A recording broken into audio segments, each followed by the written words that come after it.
Hey everyone, today we're talking about underrated mono black commanders. So if you're looking for something a little bit different to bring to your commander games, this is the video for you. Let's go. Number 1, Gisa, the Hellraiser. A legendary creature, human warlock that costs 2 black and 3 generic mana to cast. She has 4 power and 4 toughness and says the following. Ward 2 generic mana, pay 2 life. Skeletons and zombies you control get +1/+1 and have menace.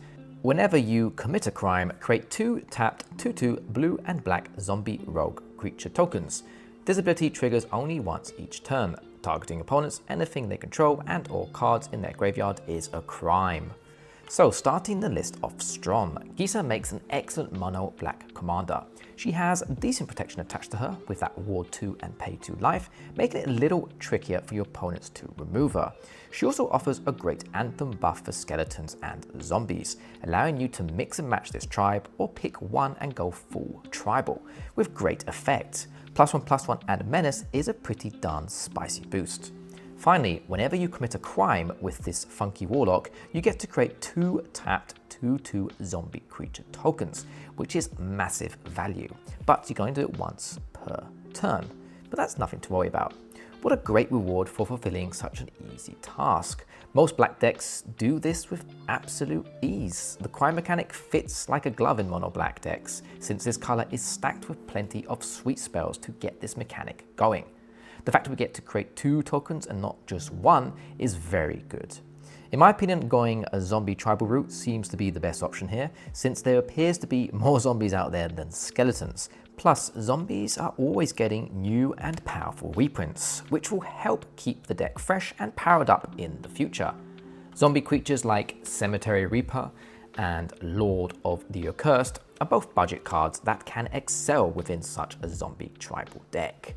Splash in some great removals and target spells to get the crime mechanic rolling, and you are going to be having a blast with this underrated commander. You can buy this commander for around $8. Number 2, Mari the Killing Quill. A legendary creature vampire assassin that costs 2 black and 1 generic mana to cast. She has 3 power and 2 toughness and says the following. Whenever a creature an opponent controls dies, exile it with a hit counter on it. Assassins, mercenaries, and rogues you control have Death Touch, and whenever this creature deals combat damage to a player, you may remove a hit counter from a card that player owns in exile. If you do, draw a card and create 2 treasure tokens. So, I very rarely see this commander in play. In fact, I rarely see this creature at all, not even within the 99 of many commander decks. And this baffles me, since she makes an awesome addition to many black decks, plus a very fun and unique commander to pilot. Boasting a low casting cost and a brilliant set of abilities, this commander is very cool. Mari is a uniquely enjoyable commander who often flies under the radar. She allows you to build an army of evasive spies that slip through defenses to deal combat damage, either with evasive properties like menace, flying, or unblockable, or because of Mari herself giving them Death Touch, which will often make opponents not want to block, as they will likely lose their creature to the Death Touch, regardless of how large their creature may be. Whenever a creature an opponent controls does die, we get to exile it with a hit counter on it.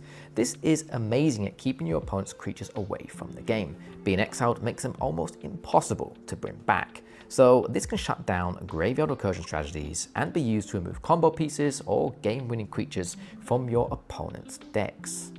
Later, we can choose to remove the hit counters, which will help us gain treasure tokens and card draw, fueling our game plan even more by offering great value. Throw in all your best assassins, mercenaries, and rogues, and your Mari deck will flourish. You don't even need to spend much money on it to make it really pop. This underrated commander can be a budget all-star. Creatures such as Changeling Outcast, which of course is a changeling, every creature type for just 1 black mana, is going to be amazing here, and it can't be blocked, which is going to be crazy good within a Mari deck, offering you easy access to trigger her ability. Overall, if you're looking for a highly fun and engaging mono black commander, this underrated gem is a great choice for you. You can buy this commander for around $3.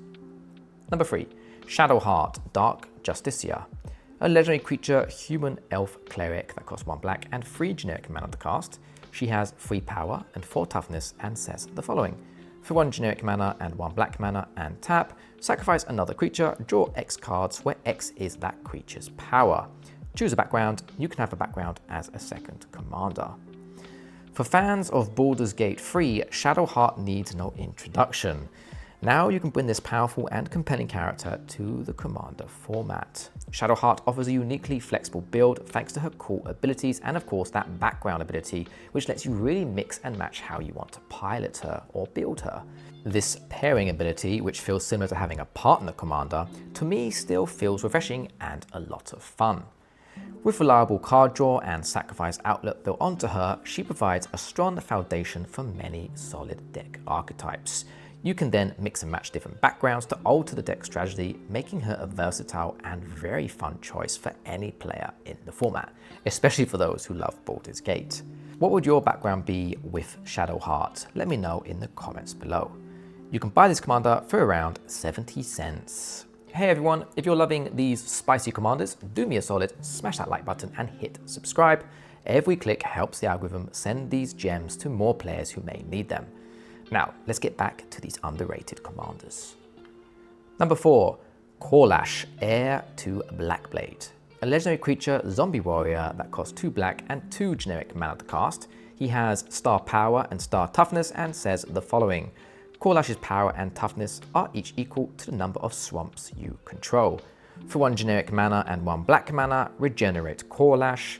Grandeur. Discard another card named Korlash, Heir to the Blackblade. Search library for up to 2 swamp cards, put them onto the battlefield tapped, then shuffle. Okay, this is one mighty fun Voltron commander. Let's start off though with the elephant in the room. Yes, as a commander and within a commander game, Korlash's Grandeur ability is going to be very hard to perform since you can only have 1 single card for each card within your commander deck. No duplicates are allowed unless that card says so. So you will not have any extra copies of Korlashes laying around within the deck to trigger the Grandeur ability.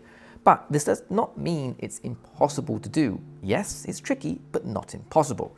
For example, create a copy of the creature, then return the original to your hand and discard it. The copy will now benefit from the triggered ability, which is pretty cool, right? However, the majority of the time, I don't think you're going to want to focus on this path, but mainly focus on trying to get as many swamps down as possible and build them up as a Voltron beast. As a Voltron commander, Korlash scales as the game progresses, as you begin to stack the board with more and more swamps.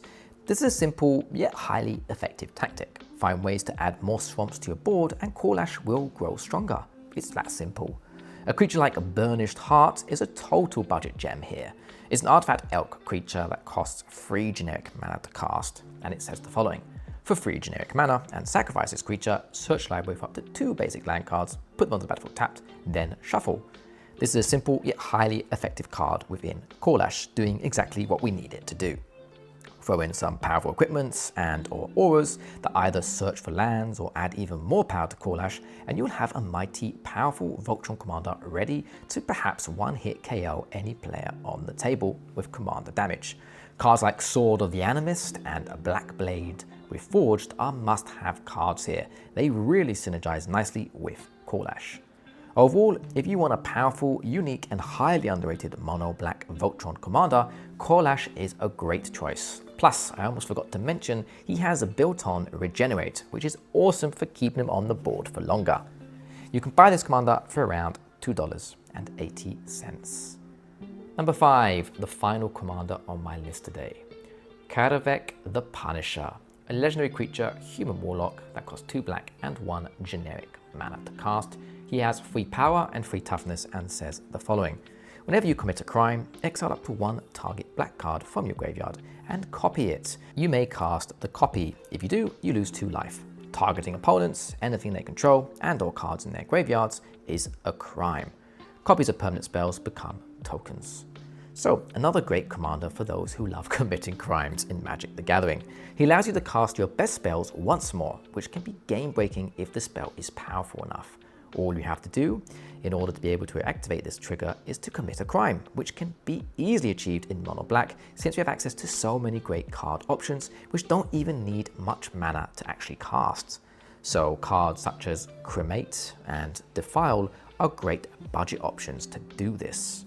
Throw in some busted black cards that can really benefit from being cast an extra time, such as the all-famous and strong Grey Merchant of Asphodel, and you will be having an absolute blast with your powerful Kaervek deck. He makes an excellent mono black commander and a highly underrated one who can really catch many players off guard.